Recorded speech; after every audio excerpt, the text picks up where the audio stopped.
L'échiquier international, soyez les bienvenus. A-t-il franchi la ligne rouge pour les Occidentaux? Netanyahou, en assassinant ou en tuant les humanitaires, a soulevé le tollé au niveau international. Beaucoup de pays dont les ressortissants, les humanitaires avaient la citoyenneté, demandent des excuses et surtout demandent une enquête libre par rapport à l'attaque, parce qu'il s'agit bien d'une attaque qui a eu lieu donc ces dernières 48 heures. Selon le journal Haaretz, c'était bien une attaque délibérée en fonction des obus et en fonction notamment des balles, et puisque surtout ces humanitaires avaient organisé leur sortie en fonction des sorties de l'armée sioniste. Donc c'est difficile de parler de bombardement accidentel comme le stipule Netanyahou. En tout cas, on essaye de faire le tri de ces informations tout de suite.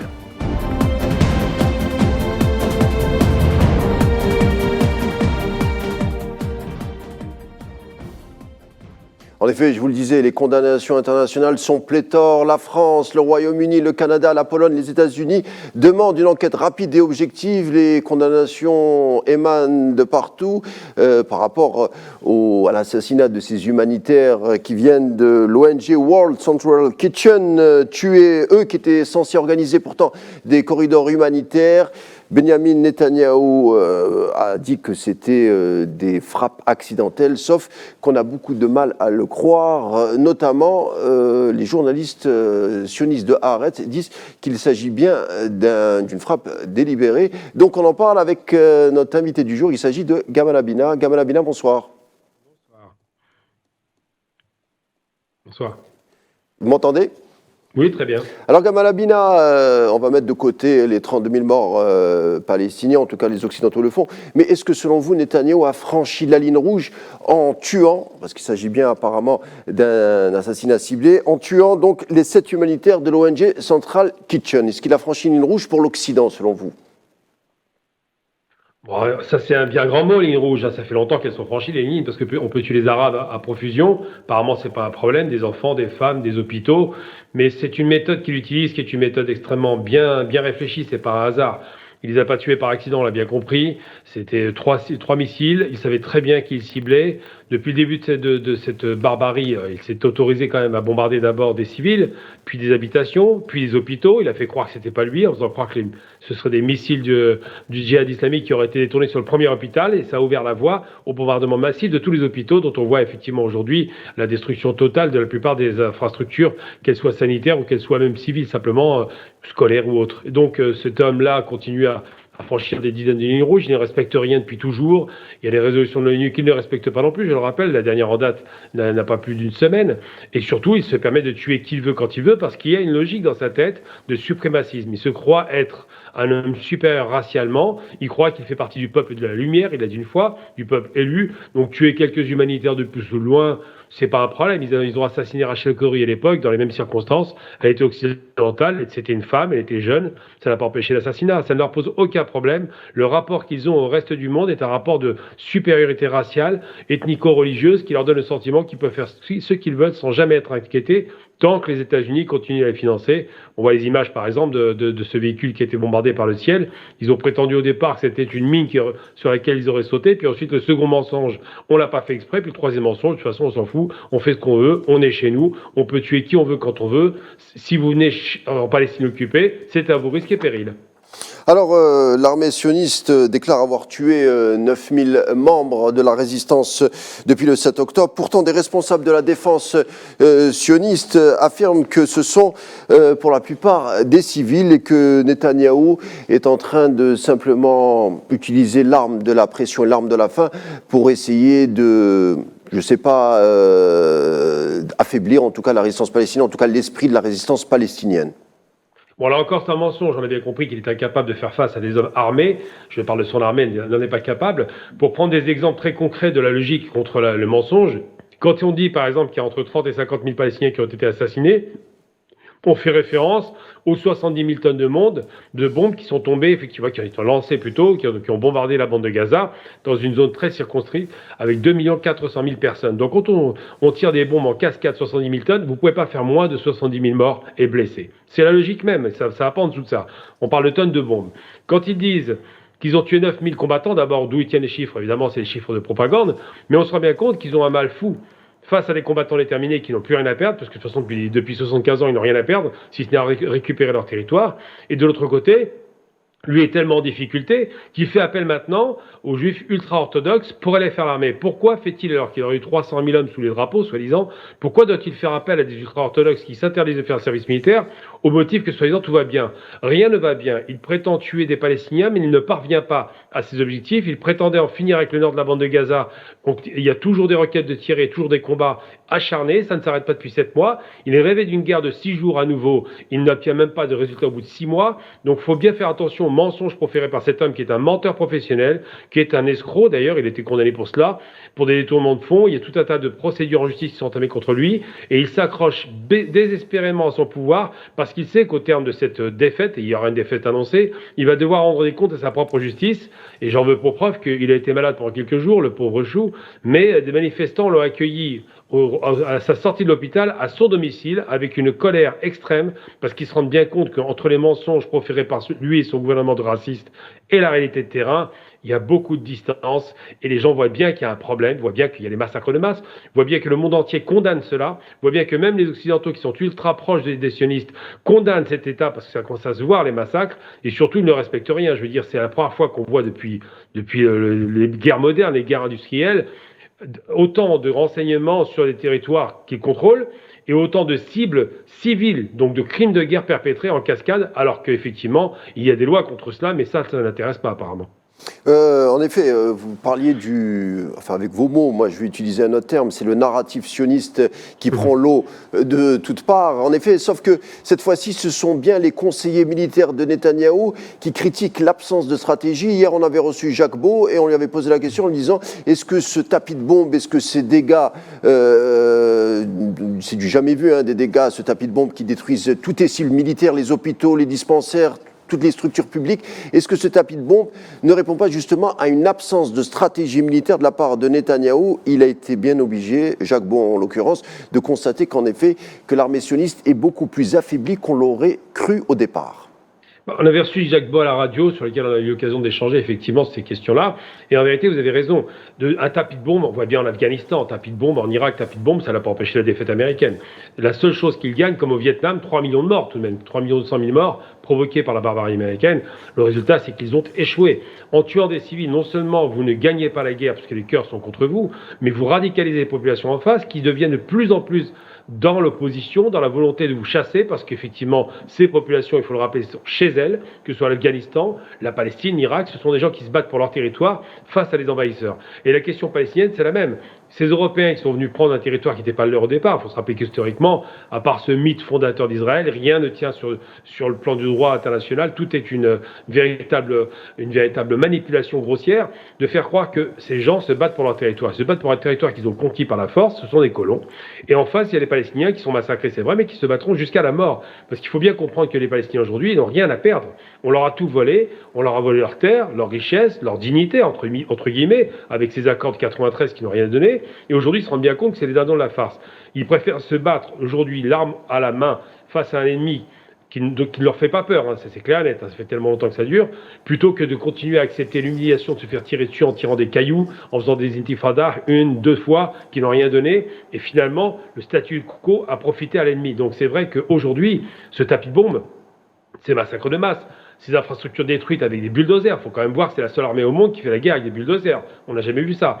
Eh bien ça dit des choses. Ça dit une incapacité chronique à avoir une stratégie de guerre, parce qu'ils savent très bien que face à des gens déterminés, l'armée qui est payée pour faire un travail, le fait sans aucune conviction. Quand vous envahissez le territoire d'un adversaire que vous croyez être un sous-homme, et que ce sous-homme relève la tête et vous rend les coups, à ce moment-là, j'ai envie de dire que cette conscience globale de gens qui ont peur de mourir, et c'est normal, eh ben, elle est heurtée à la réalité. La réalité, c'est que les Palestiniens n'ont plus rien à perdre. Donc quand on se bat contre quelqu'un qui n'a rien à perdre, finalement, on ne gagne pas, si ce n'est à tuer des civils et à passer pour un barbare. Ce qu'aujourd'hui, on peut constater, c'est une guerre barbare menée par un criminel de guerre qui doit être absolument, au terme de ce conflit, poursuivi en justice et mis sous les écrous. Il faut bien comprendre que lui et sa bande de renégats, cette bande de voyous, doivent être absolument interpellés. On ne peut pas laisser faire ça. Ça fait trop longtemps que ça dure.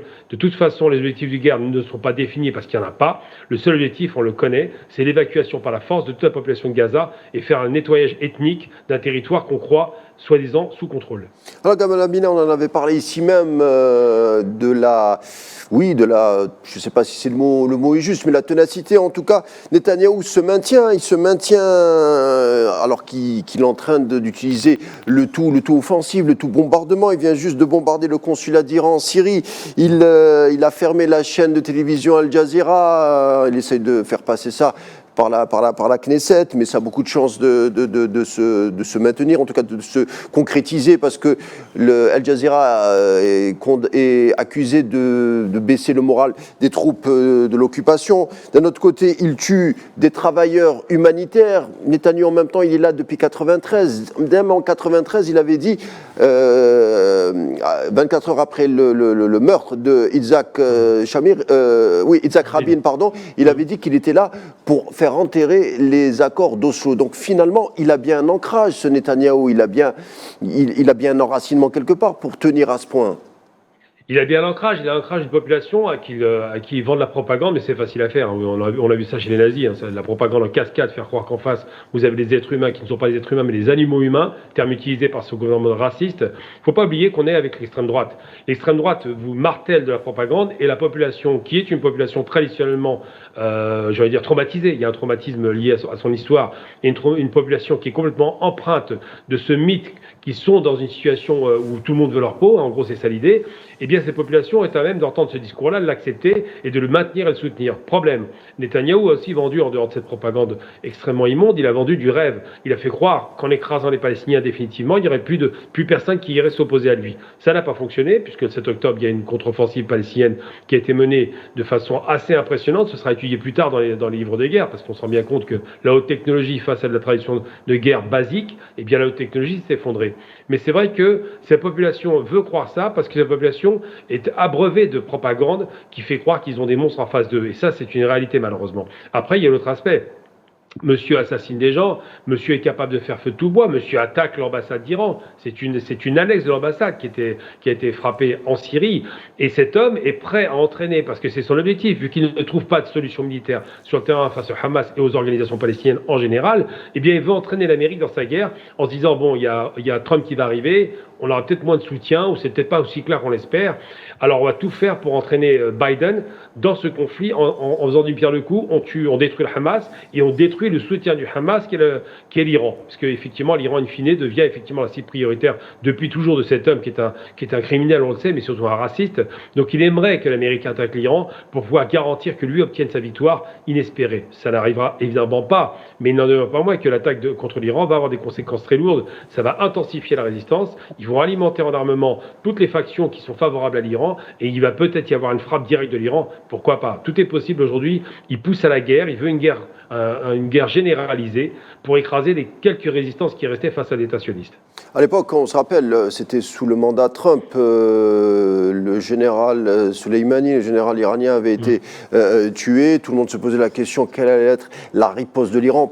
On parlait de la Troisième Guerre mondiale. Finalement, l'Iran a riposté en bombardant 3 bases américaines. Est-ce qu'aujourd'hui, on peut s'attendre finalement à une riposte de l'Iran? Si oui, de quelle ampleur et au niveau de sur quel terrain? Parce qu'on ne sait plus, puisque ça se passe, les bombardements sont en Syrie. Comment ça va se passer?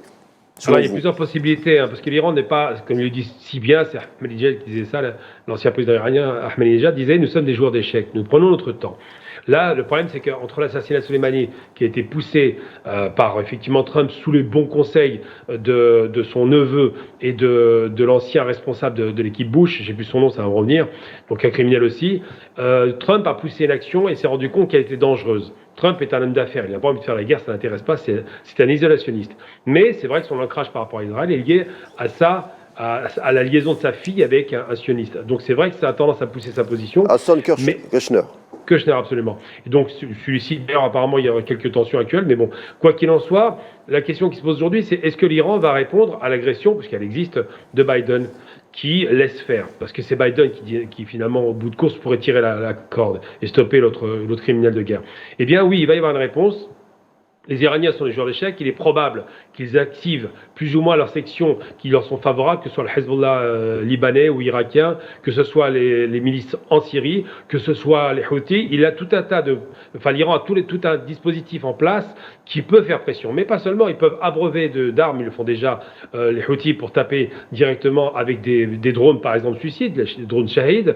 Ils peuvent peut-être faire une frappe symbolique, mais forte, sur les aérodromes sionistes. Tout est possible. Aujourd'hui, l'Iran n'est pas inquiété. Pourquoi ? Parce que c'est un pays qui, malgré tout, est sanctuarisé. Ils n'ont pas la bombe atomique, c'est vrai, mais ils ont une capacité militaire défensive considérable, offensive qui se développe avec ces fameux missiles longue portée, et ils savent parfaitement que les sionistes ne pourront pas attaquer l'Iran, ou pourront essayer, mais ça n'aboutira pas, parce que le culte du martyr propre au chiisme, combiné à une armée pléthore, les Iraniens ont une très grosse armée, face aux sionistes qui, dès qu'il y a une guerre, commencent un petit peu ils s'enfuient à l'étranger parce qu'ils ont peur de la faire, et c'est normal, eh bien, ça donne un petit peu une coloration. Maintenant, on ne sait pas ce qui se passera. C'est vrai que les Iraniens, à chaque fois qu'ils ont été attaqués, ont répondu de façon subtile, ça n'a jamais été frontal. On se souvient effectivement de l'attaque de la base américaine qui a tué beaucoup de soldats, ça on l'a oublié. On se souvient de l'avion iranien qui avait été abattu, il y a eu des conséquences derrière que tout le monde a oublié, mais il est certain que les Iraniens ne laisseront jamais. Soleimani, c'était déjà extrêmement tendu, mais à la limite, il y avait un clivage en Iran. Donc Soleimani n'était pas à ce point populaire politiquement, je ne parle pas au niveau du peuple. Et bien là, c'est plus grave, parce que là, on touche une ambassade, ils vont passer par le droit, mais on touche effectivement au droit international, et on touche à la souveraineté d'un État. Ce sont les conventions de Vienne qu'on a violées. Tout à fait, qui ont été violées, absolument. Et donc c'est vrai que ça peut poser problème. Maintenant, les Iraniens, je vous dis, c'est pas des gens qui sont, ce sont pas des énervés entre guillemets. Ce sont des gens qui réfléchissent sur le terme. Ce sont des gens qui évaluent les rapports de force et qui ont des moyens effectivement de faire peur, de faire pression. On l'a vu à l'époque pendant la guerre du Liban, par exemple. Ça a créé derrière le Hezbollah. Ça a dit des choses. Les Iraniens sont toujours dans une position de stratégie sur du long terme, pas sur l'instantané. C'est les sionistes qui sont sur l'instantané et qui n'ont pas de stratégie. Ils se prenaient pour des génies, ils se prennent pour tous des Einstein, ce qu'ils ne sont pas, et ils pensent qu'à chaque fois qu'ils frappent, ils sont plus mal que les autres parce qu'ils sont mieux renseignés. Aujourd'hui, leur renseignement sioniste est très faible, sauf à assassiner des gens, évidemment, mais surtout, ils ont montré qu'ils sont défaillants sur le plan sécuritaire et sur le plan, effectivement, de l'anticipation. Alors, Gamal Bina, expliquez-nous un peu, essayez de nous expliquer un peu la carte que joue Washington. D'un côté, il y a Biden qui dit ouvertement, il le dit, qu'il y a des tensions entre Biden et Netanyahou, il le dit, c'est un obstacle à la paix. Anthony Blinken, hier, exigeait une enquête par rapport aux humanitaires tués. Et on a le porte-parole du Conseil national de la sécurité, John Kirby, qui souligne que jusqu'à présent, l'entité sioniste n'aurait violé aucun droit international. Donc, c'est quoi cette ambivalence ? Expliquez-nous un peu cette ambivalence. On essaye de mettre nos œufs dans plusieurs paniers, et on voit on essaie d'investir plusieurs terrains pour optimiser la victoire de Netanyahou, quel que soit le scénario futur. Comme disent les Russes, les États-Unis, c'est l'empire du mensonge. Ils ont fabriqué le mensonge par la vidéo, par la propagande, par la mise en scène, de faire croire que c'est un État qui était égalitaire alors que ça l'est pas.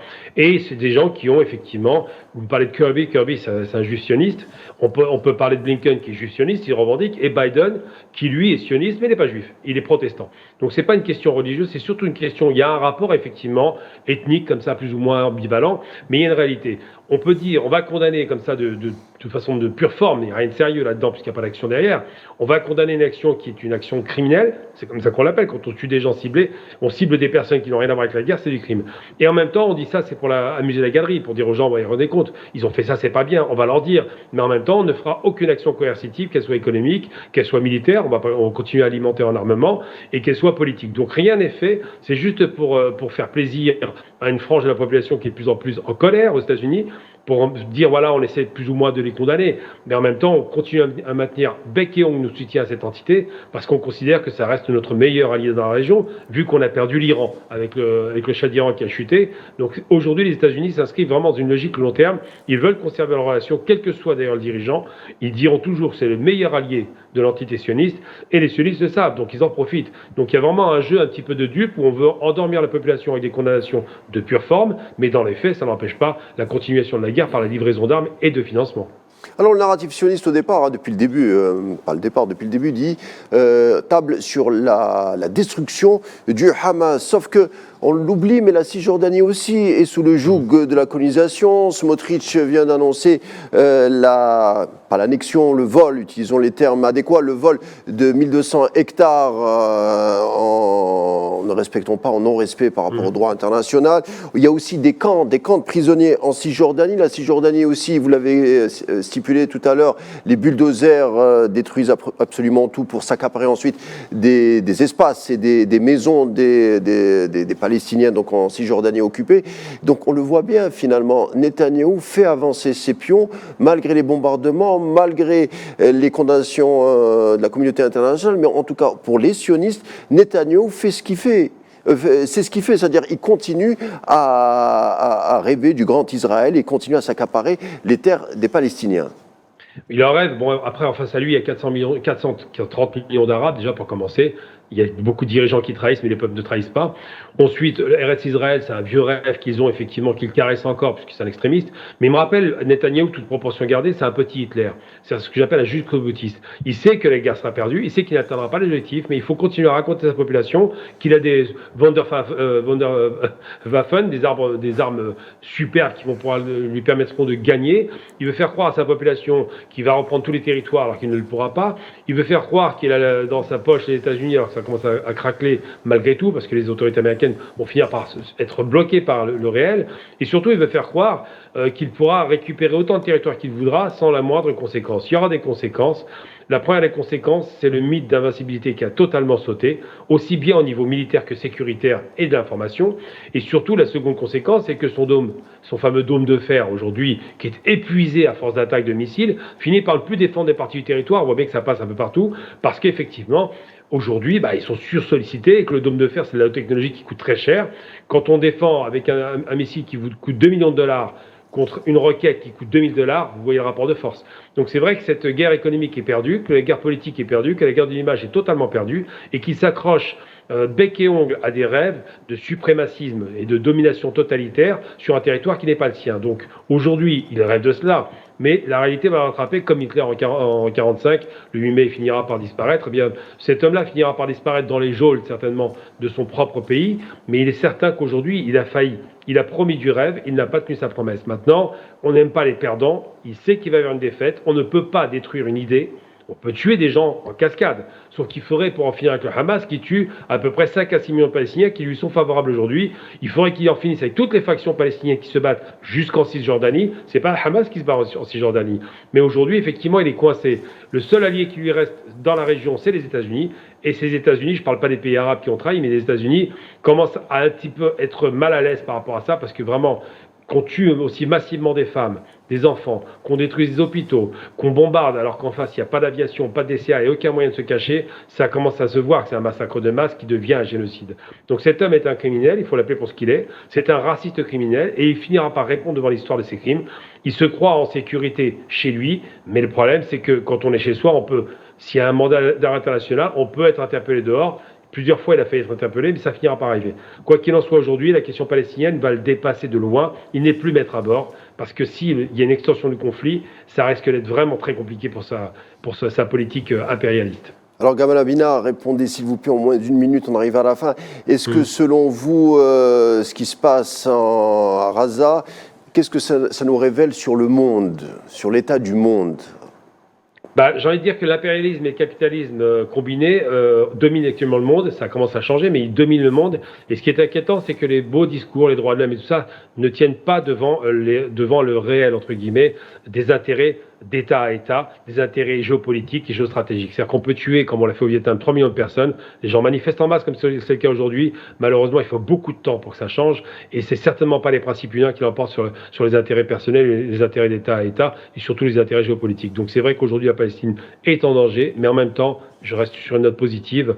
Ils ont au moins la victoire d'une chose, c'est que l'État sioniste voulait faire disparaître l'idée de Palestine. On n'a jamais vu autant de trabours dans le monde palestinien sortir de partout. Tout le monde se sent palestinien, c'est déjà la plus grande victoire du peuple palestinien. Ils n'ont pas été effacés de l'histoire, bien au contraire, ils sont inscrits dans l'histoire et dans leur histoire. Voilà, on terminera avec Gamal Amina sur une note positive. Merci Gamal pour cet élan positif et j'espère que l'entretien a été pour vous, chers téléspectateurs, enrichissant et on a permis de faire le tri sur beaucoup d'informations. On remercie encore Gamal Amina, on lui souhaite bon courage, on lui dit à bientôt. Merci d'avoir été des nôtres en vous souhaitant une agréable soirée et en vous souhaitant également Sahaf Topkoum.